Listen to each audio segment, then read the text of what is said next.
Previously on Weather the Storm. All right, Paul, so we just got back from a significant hail event out in the truck chasing these storms. We were able to get this deck out into the storm. How do we know that this has hail damage on it? I'm Derek Klein, CEO of HailTrace. Founded HailTrace back in 2010. My name is Paul Casari. Been with Atlas for about 10 years. I'm the Director of Product Management and Business Development. I'm Allie Burt. I'm the Executive Assistant at HailTrace. I also do all the photo and video stuff. Chris White. I'm a meteorologist here at HailTrace. Today looks like it could be a really crazy day, especially for tornadoes.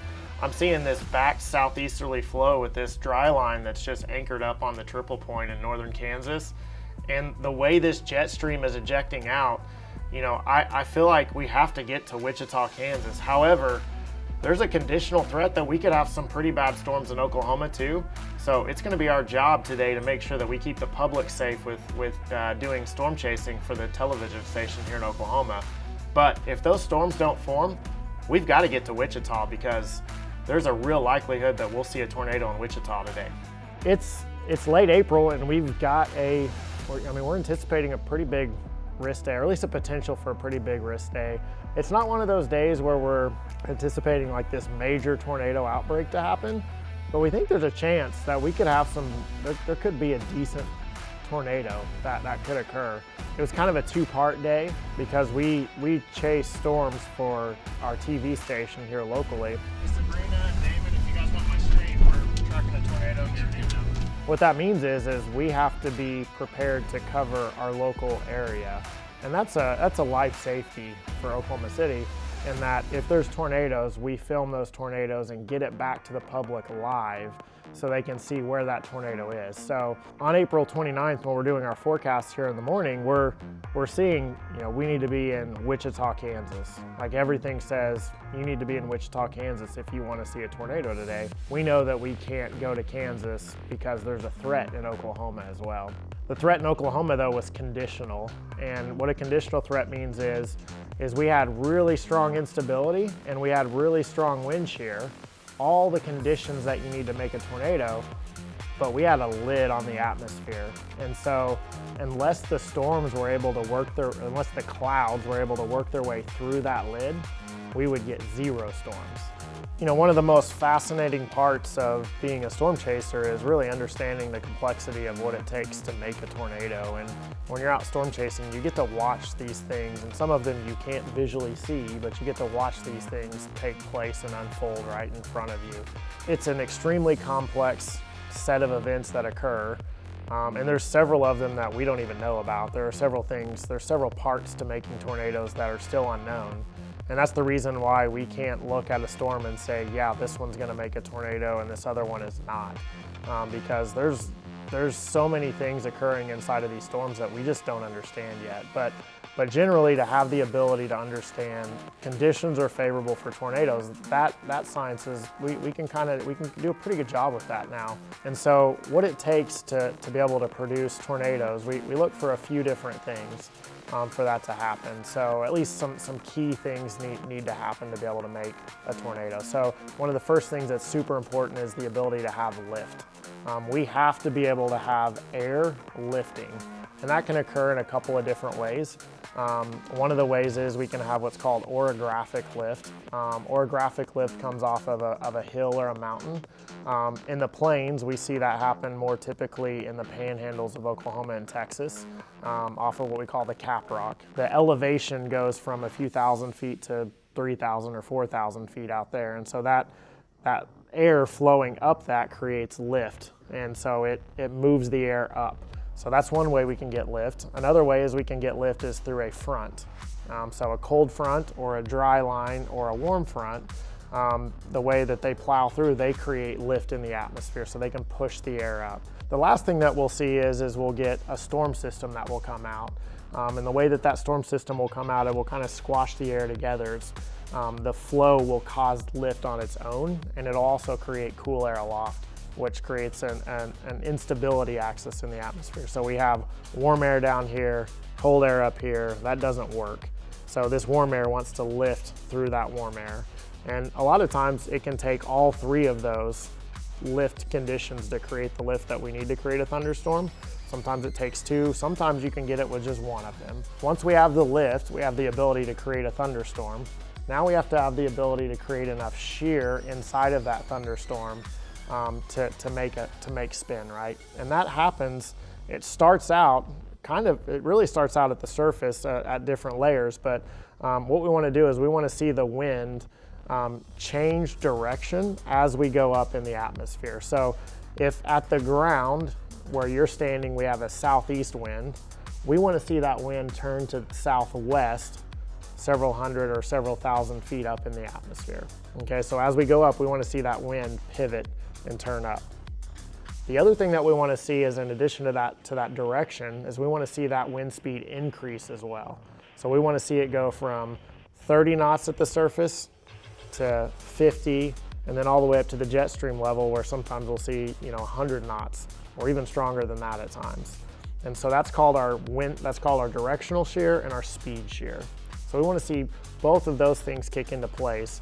What happens is, in kind of an easy to understand way, is that wind shear creates this tunnel of air that spins. It's a horizontal tunnel of air.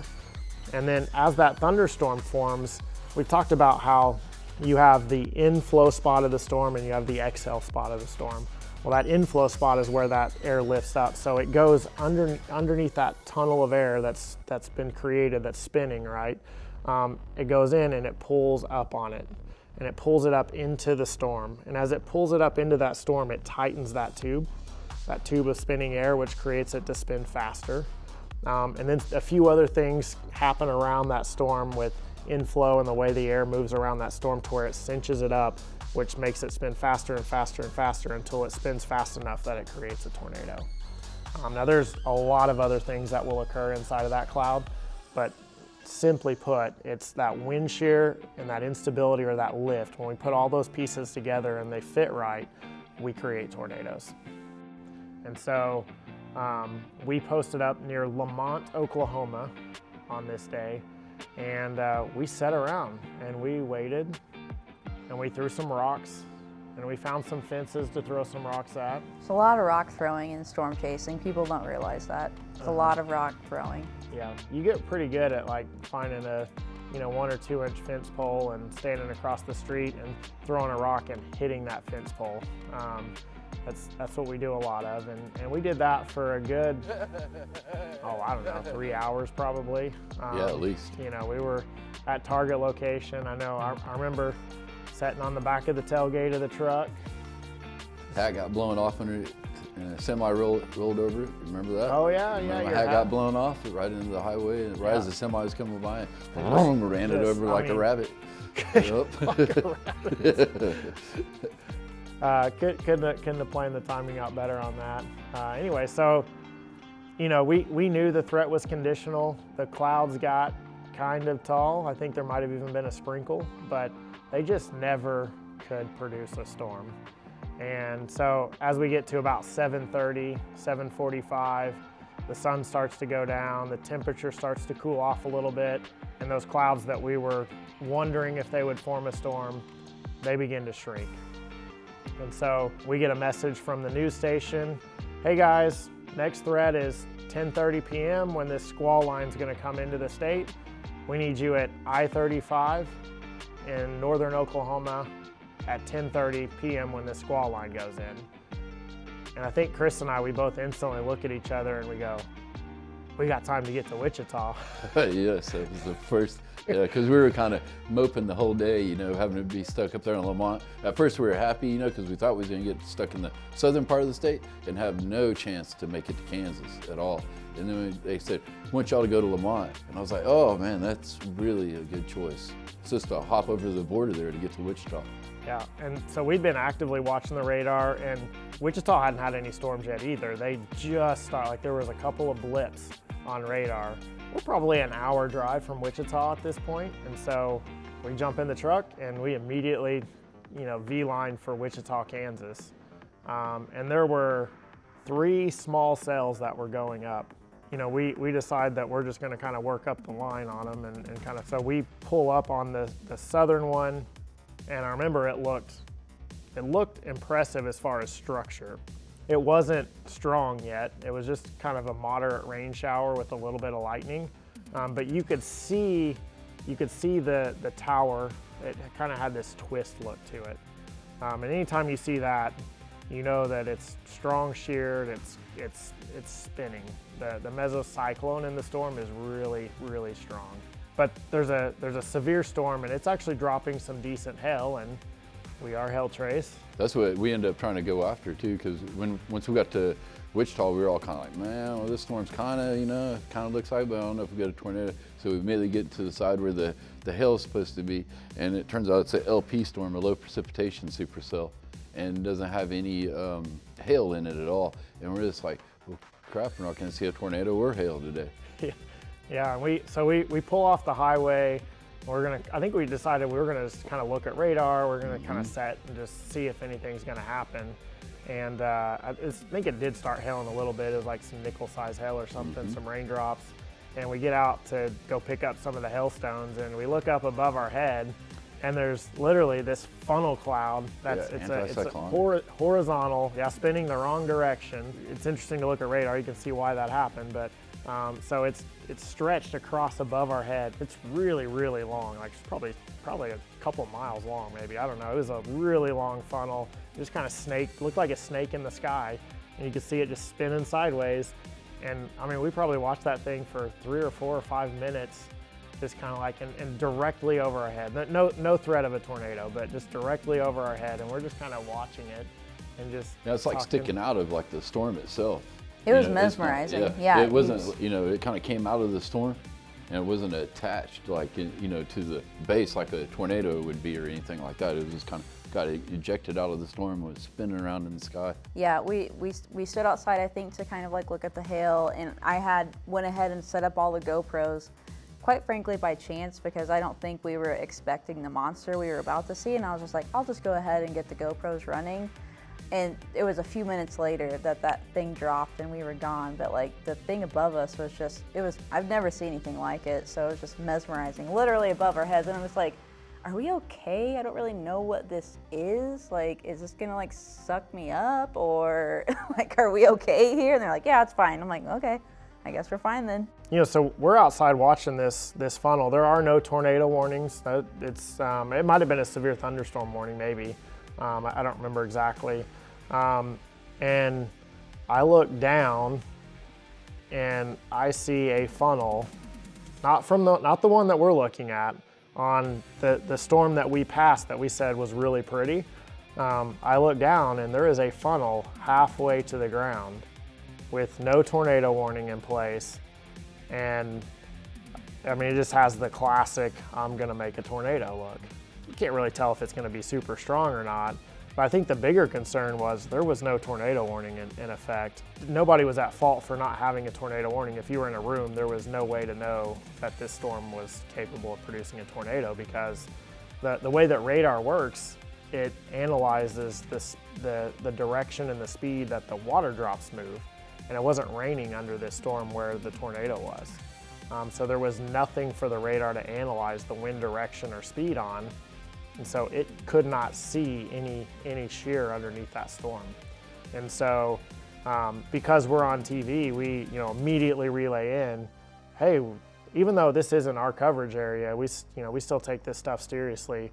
And so we relay in, hey, there's a funnel halfway to the ground, and it's still continuing to go down to the ground. And all this happens in a series of about 15 seconds. TV stuff can move extremely fast. I still remember my first day chasing for TV. I kind of got thrown into the storm chase that particular day. A lot of their storm chasers had lost their windshields in hail the day before. And so they were like, hey, we need you to chase today. Can you chase? And I was like, sure, I'm gonna go chase anyways. I said, so how does this work? Like, if I see a tornado, what do I do? And they said, if you say tornado, we'll have you on the air in 4 seconds. Hey, Sabrina and Damon, if you guys want my stream, we're tracking a tornado near Vindo, or a potential funnel cloud. Here you go. I'll put it on the stream for you. And I was like, wow, that's impressive. And literally later that day, I'm like, I got a tornado, and they had me on the air within 4 seconds. And so that same process was able to unfold. Even though this is Wichita, not our viewing area, not an area that we covered, we were able to say, I almost have a tornado. There is no tornado warning. We're able to get that relayed into the National Weather Service to get that tornado warning issued. You know, it's not the best lead time that they would typically want, but it still gave the people in Andover 3 to 4 minute warning time that, hey, there's about to be a tornado on the ground. You know, while we see this, Chris, a super veteran storm chaser, is already driving us. I don't even have to tell him what road to take. He's like, I'm just gonna pick a road that drives in that direction, and he's gone. You know, I mean, so I've got this relayed in. Allie's got all the videos and cameras going, and we're off. And that's when it got exciting. You know, I remember, you know, Chris and I we're talking back and forth. We're trying to analyze the situation. You know, we had 2 options. There was, you know, option 1 was, you know, kind of play it a little safe and stay up to the north out of the damage path and just kind of trickle up here with it and let it kind of come to us. Or option 2 was to be aggressive and drive at it and see how close we could get. But we knew to do option 2, we'd have to be able to drive past the tornado and turn around. Yep, flippy U. And we'd have to beat it. And that's with, you know, red lights, optional traffic. Because people didn't know the tornado was on the ground. They were still driving directly towards the tornado like we were. But we were trying to beat it, and they were just driving casually like they were going home from work and stuff like that, come home from the store or whatever. Yeah, a lot of people, especially here in the plains, you know, it's not uncommon for people in the plains when there's severe weather, it's just a thunderstorm. Like we don't have to worry about that. So we wait for the tornado sirens to go off to let us know. And so, you know, they might have just started to sound, but then it's, you know, where is it? Or, you know, I've heard that. That's the 3rd time this year I've heard that. So, you know, we probably take it a little for granted sometimes, you know, how bad our storms can get. Or how safe we are. Country, yeah. And so, but we eventually get through. We're able to weave our way through the traffic and get into position. And now we see the tornado coming at us, and it's, you know, it's kind of this race to basically beat it right across the road. And we beat it by probably about a 1/4 mile, I would say. Yeah, that'd be about like right. that. Yep. So we crossed the highway a 1/4 mile before the tornado does, or about 2 minutes before the tornado actually crosses the road, and that was Chris driving pretty aggressively. Yep. So as soon as we got south of it, we knew the tornado was going to pass behind us. We then turned around and then eased our way up towards where the tornado would cross. In fact, video doesn't do distance very good justice. It always looks really far away. I would say we were somewhere around 1,000 feet from where this tornado crossed the road. And what was crazy is it went from probably an EF1 type tornado to an EF3 type tornado right as it crossed the road. And you see it remove roofs of houses and pull them back across the road. Lots of debris in there. Lots of debris, power flashes. Full-size RV gets sucked out across the road, all the way across the road into the house across the street. These little vortices in the tornado so you have your main tube, and then you have like this helix vortice that comes around the outside and actually bubbles and snaps. Just impressive, super powerful type stuff that only violent tornadoes would do. And it happened within seconds of it crossing the road right in front of us. And we're there videoing the whole thing. It's streaming live on TV as we're doing that. And it was one of the more intense, close intercepts that we've had of a tornado. Yeah, and I think it was because it was so visual too. You know, like you were saying before, you know, there's like 0 precipitation wrapped around this thing. There's no gray rain behind the tornado, you know, kind of hiding the color of it. The structure of the tornado is all clear around it, you know, so we had good contrast, like right there for us to see everything. And yeah, the experience of it, looking out the window, I mean, it felt like it was just right here. Like it really felt like you look up and it's just like right, you know, above our heads almost, like off to the side. And that's definitely for me like the closest I've ever been, you know, and it was Mother Nature is very good at humbling you, I think, Oh, yeah. sometimes, of just kind of like, just watch and see what I can do. Yeah, it makes you feel small. Yeah, it real does. It quick makes out you there. feel very insignificant, but not in a bad way, I don't think. It makes you feel like, oh, I need to remember to be humble before, you know, whatever you're going to do. Even though I really like seeing tornadoes in person and everything, I really hate seeing them go through towns. I'd much rather get a tornado that the world doesn't care about because it tore up a cow pasture or a wheat field and everything, tore some power lines down. I hate seeing tornadoes go through populated areas. You know, even when we're doing my job and everything, we're filming, you know, mapping the tornadoes and all like that. You know, on our maps, you can see what structures you're mapping across and everything. And you come across churches, high schools, you know, and it just, I hate seeing that stuff. It just bugs me because I know it's ruining people's days, you know, months, maybe even their life, you know, if it gets bad enough. You know, they lost their home. They're probably not going to might not be able to rebuild there because of insurance or whatever. And they have to move, they got to relocate, you know, or rebuild, and that could take a year or two to rebuild and everything. So I really don't like seeing them go through the cities. Yeah, I think for me, whenever it crossed the road, I remember thinking not necessarily of my reaction, but the people that were, you know, still on the other side of it in the intersection, like, because we did see an RV like roll across the road, and I'm just thinking, man, they must be so scared. Like, I didn't feel scared in that moment because I have trust in my team and their ability to do what they need to do, so that way I can do what I need to do. But man, you just think about those people who are just casually driving, not aware, and I remember distinctly thinking, like, I bet they're very afraid right now. And like, that's not a good feeling to think about. It seemed like, if I remember right, a lot of those people turned off to the east or the west into the neighborhood that the tornado moved directly towards, you know, into and all like that, because it was really moving, what, like about 60 degrees or so, like north-northeast? Mm-hmm.